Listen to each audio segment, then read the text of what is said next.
Should the USA place a fat tax on sugary drinks and junk food to combat obesity? Why or why not? We have a sugar tax in San Francisco. I work for a soda company and we expected our sugar-free sales to rise, but we found out people actually don't care about paying 5 cents more for what they want. This could have to do with the demographic of SF and might not hold the same across the country. We have this in the UK. It seems to be working. Nevertheless, the fall in the amount of sugar consumed through soft drinks is bigger than the slight rise in sugar consumption through these foods. Across all these product categories put together, sugar consumption decreased by 3% per person in Great Britain between 2015 and 2018. Link org/health/sugar tax effect/link org/health/sugar tax effect/. It's also made drinks makers put less sugar in their products to avoid the tax, which is also a win in my eyes. Edit. Apparently it's doing well in Mexico too. Link Wired.co. UK/article/Boris Johnson syntax sugar tax. I hate the taste of aspartame. I rather drink water or find something with real sugar. Usually it's the latter. This is actually already a thing in Philadelphia, minus the junk food. It's extremely unpopular here. I read that sales dropped 50% in the city, while it raised sales outside of it over 40%. Making this a national policy would cause a lot of upset. I think the money collected from the tax went to fund public schools as well. That was the idea. A lot of people are upset because there's something like $100M plus that's sitting there unspent. It was also supposed to go to community rebuilding projects, but they only put a few $100,000 into that so far, last I read. If you remove subsidies from the food industry, I think you will find that healthy foods end up far cheaper than unhealthy ones. This subsidies distort the market to an unbelievable degree. To pick just one example, the subsidized production of corn makes HFCS super cheap. If these subsidies were removed, sugary drinks would automatically be more expensive, and likely so would beef, encouraging people to find substitutes. Instead, we want to subsidize the agribusinesses that make the stuff, then tax the consumer at the point of sale. Can we at least start with removing the subsidies? There's a reason corn subsides will never die. The Iowa caucuses. Any politician with any presidential aspirations, all of them, has to support bullshit corn and ethanol subsides. Make Iowa less important in the primary calendar and the subsides will disappear. We all know how Americans reacted to a tea tax. If the tea drinking community got that fired up, imagine what the Mountain Dew drinking community would do. Gamers rise up. Oh. Gamer revolt. I got this. Guys. Hey.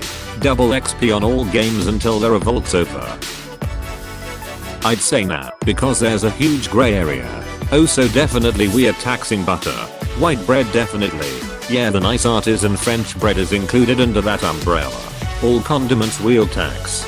Ketchup is sugar and mayo is oil. Pickles too, yeah. They're just pure sodium. Etc. Just look at Seattle, where milk-based beverages are exempt from the sugary drink tax. So people can still get their untaxed Starbucks drinks with more sugar per oz than a can of Coke. Mayo. What a mess. Speaks for how preposterous these regulations are. There are many pros and cons to this, but at the end of the day, I have to say I'm against it for a few primary reasons. 1. It disproportionately affects poor people, who already struggle, although this is indirect, and mostly due to the impoverished working more than those with more money. Yes, ironic, and so having less time to cook healthy meals for themselves. 2. It doesn't fight the primary causes of obesity, which are mostly unbalanced diets with too little exercise, most easily combated by giving children more supervised exercise and less supervised desk time, and properly funding schools and extracurricular activities. Too much unhealthy food can exacerbate the issue, but then again, do we all agree what constitutes unhealthy? I gave myself 15 kidney stones by overeating raw spinach faster than my body could process the calcium stone precursors. Is spinach healthy? Of course. In moderation. As are fatty foods, like steak, bacon, and dairy. We also need carbohydrates from candy, bread, and fruit. So this raises the question, what do we tax? 3. poor diet education in schools. Everything I learned about real nutrition I learned as an adult. Almost everything before college was not only useless, but many times wrong. And often actually worse than saying nothing.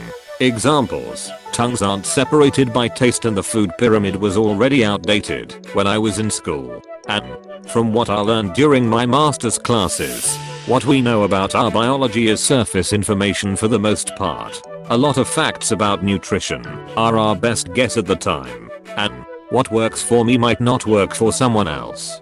Separate, but relevant. Label laws in the USA are worse than useless, and a much more noticeable cause of obesity. Incidentally, also easier to fix, but harder to lobby for, because name brands make a lot of money off these poor laws.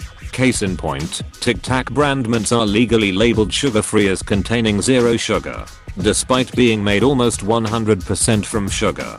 This is due to the fact a serving is a single Tic Tac, which weighs just barely under 5 grams. Legally, in the United States, any serving with less than half a gram of sugar can be labeled sugar-free rounded down to 0 on the nutrition sheet. Link: Wikipedia org/wiki/tic_tac link.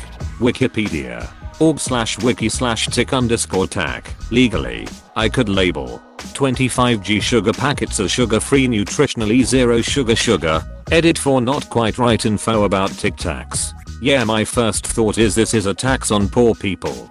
Any price increase on anything is going to disproportionately affect poor people the most. Instead of making soda and junk more expensive, how about we make healthy food less expensive?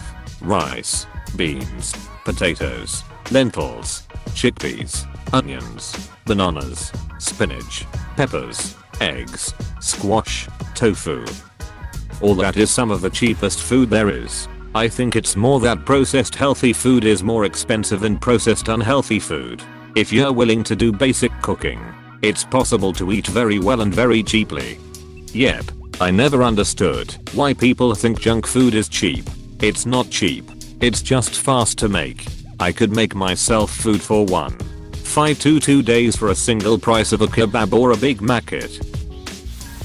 No, I don't believe it's the government's job to control the choices people make. Even if it was, the US provides abundant subsidies to the corn industry, so sugary food is already technically subsidized. Also, I don't trust regulators to do it right. For some reason we already have a meaningless label on our food for added sugar that makes juices appear healthy.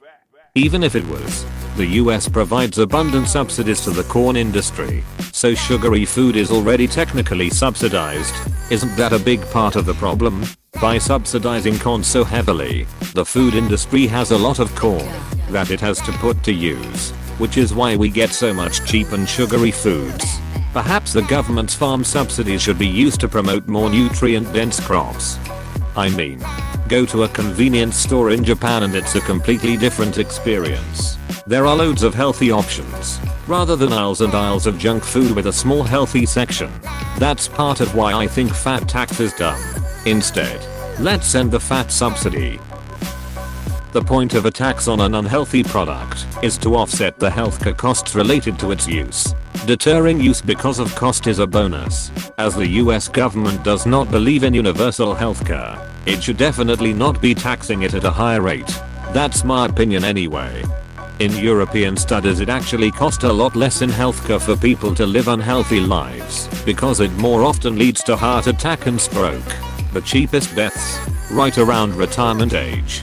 The majority of healthcare costs come from people who live a long time and are on like 30 meds a day and double knee and hip replacements and multiple hospital stays and elderly care services. This is of course putting no value on living beyond retirement age, but purely economically it really doesn't have any.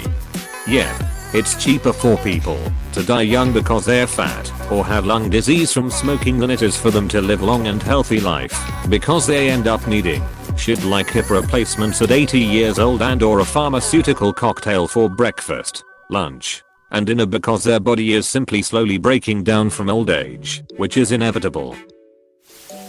No, It just seems like a patronizing money grab that will disproportionately hurt low-income individuals that live in food deserts neighborhoods with few or no grocery stores and limited availability of fresh and non-processed food. Soda is a luxury good. There's literally no reason for anyone to buy soda, even in a food desert. If you're in Flint, Michigan, even bottled water will be cheaper than soda. Do you feel other things which are taxed, like tobacco and alcohol, shouldn't be because they're more commonly used in lower income areas? 2. Edit. If you're unaware, states already dictate how the poor eat.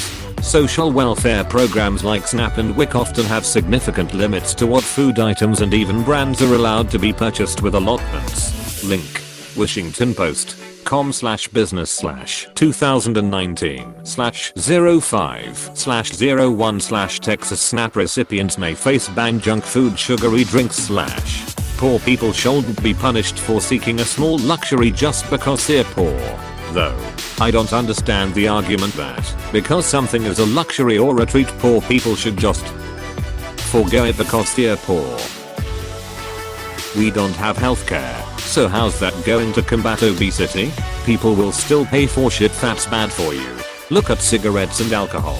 I'd be pissed if my mother, a diabetic because her pancreas crapped out, she's not obese, had to pay another tax on the soda she drinks when she has a low blood sugar. No, sin taxes are stupid and shouldn't be legal. Sin taxes are basically a tax on poor people, and it doesn't help them at all. It hurts them more than it hurts anyone else. Also, we have a sugar tax in the UK and it basically ruined a lot of products, rip and brew, since companies changed the recipes to comply with the rules, reducing sugar amounts, adding substitutes etc. Close bracket. Why should everyone be punished? Because a few people don't have any self-control. Almost a third of the adults in the UK are obese, and far more are overweight. That's more than a few people. Obesity and obesity-related diseases are putting a huge strain on the NHS. No, that's called petty tyranny. There's this underlying idea that I've encountered a lot recently, in which any social problem needs to be solved via top-down legislation, usually at the federal level. Obesity and diet are a major issue, but I think there are probably better ways to bring about the change without jumping into the murky waters of banned legislation. Incentives, social change, supporting healthier food options, etc etc. Nope. I lift weights, spin, and run.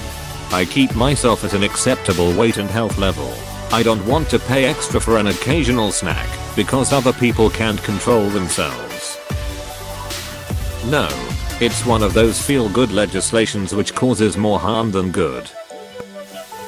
No, I don't believe it's the government's place to stop citizens from doing stupid shit that harms themselves. This kind of happened in Chicago a few years ago. A lot of people complained. People argued the government shouldn't try to force people, especially lower income folks, to pay more for sugary drinks and suck.